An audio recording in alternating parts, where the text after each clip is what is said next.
এদিকে কুনকি হাতির পিঠে চাপিয়ে উদ্ধার করা হলো পর্যটকদেরকে। হলং নদীর সেতু ভেঙে যাওয়ায় আটকে পড়েন পর্যটকেরা। প্রশাসনের তরফে হাতির পিঠে চাপিয়ে উদ্ধার করা হলো পর্যটকদের। জলদাপাড়ায় ঘুরতে গিয়ে আটকে পড়েন পর্যটকেরা। কুনকি হাতি পিঠে চাপিয়ে পর্যটকদেরকে উদ্ধার করা সেই ছবি আপনারা দেখতে পাচ্ছেন এই মুহূর্তে। হলং নদীর সামনে হলং নদীর ওপরে যে কাঠের সেতুটি ছিল সেটিও ভেঙে গিয়েছে, ফলত যোগাযোগ বিচ্ছিন্ন হয়ে যায়। তাই কুনকি হাতি ব্যবহার করে পর্যটকদেরকে উদ্ধার করা হয়।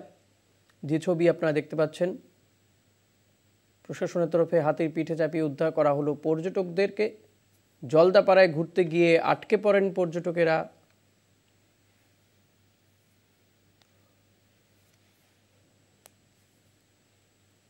হলং নদীর সেতু ভেঙে যাওয়ায় আটকে পড়েন পর্যটকেরা।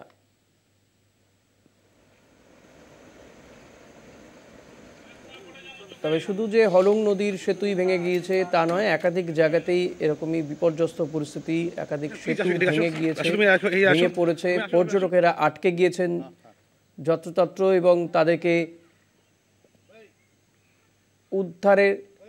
উদ্ধার কাজে চালানো হচ্ছে। এখনো পর্যন্ত উদ্ধারে এনডিআরএফ, সেনাবাহিনী তারা নেমেছে এবং প্রশাসনের পক্ষ থেকেই যে জলদাপাড়াতে সেখানে ঘুরতে গিয়ে বহু পর্যটক আটকে পড়েন।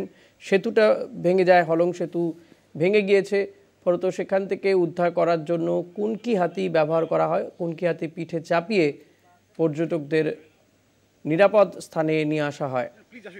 যে ছবি আপনারা দেখতে পাচ্ছেন এই মুহূর্তে।